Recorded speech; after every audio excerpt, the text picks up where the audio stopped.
John's NL author Sheilah Mackinnon Drover has fond memories of time she spent in Springdale, where she taught for several years. Springdale was a wonderful place to bring up a family. My memories of my students, colleagues, friends, and times shared there, especially around the Christmas season, were very special, she said. They were years for which I am very grateful.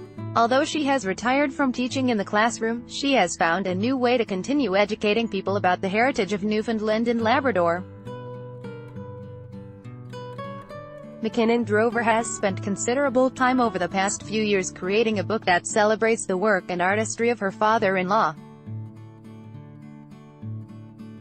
Ted Drover, ship's artist, combines graphite drawings by Drover himself with text by Mackinnon Drover to create a sense of how our province's past was shaped by ships and the sea.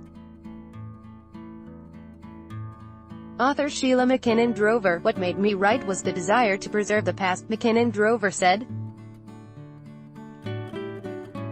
Ted's drawings represent the maritime history of Newfoundland, and they reflect on the life that people lived.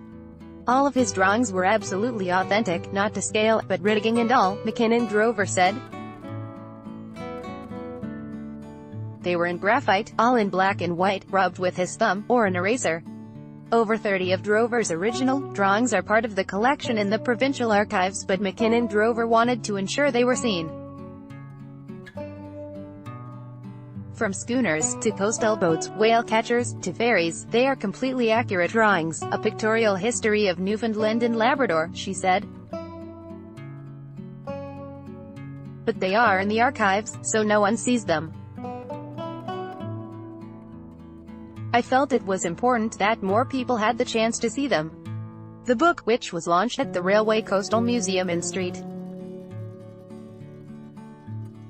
John's on April 25, has been very well received.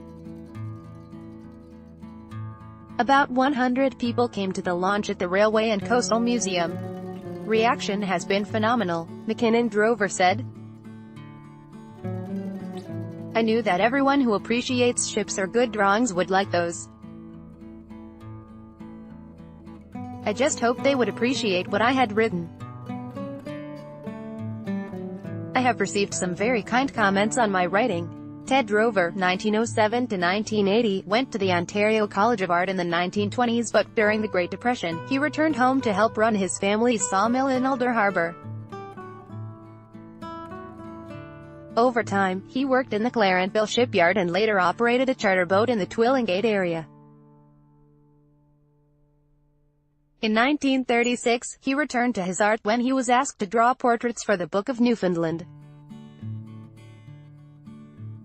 In 1965, Premier Joseph R. Smallwood brought him to St. John's to create a maritime museum in the Arts and Culture Centre.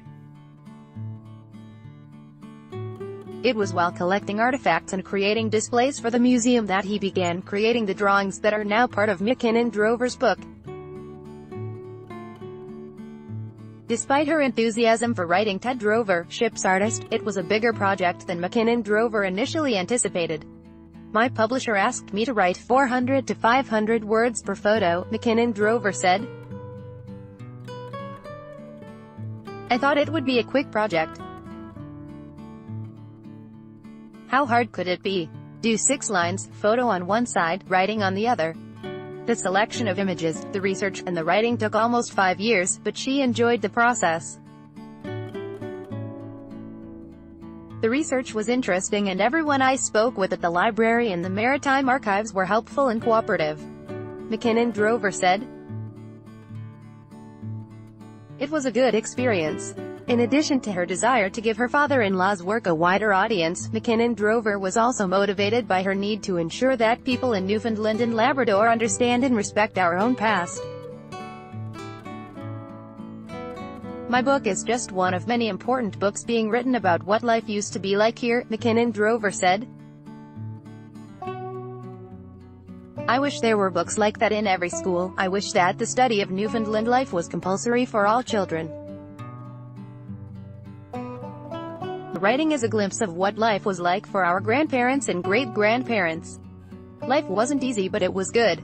Sheilah Mackinnon Drover's book Ted Drover, Ship's Artist is available from Flanker Press.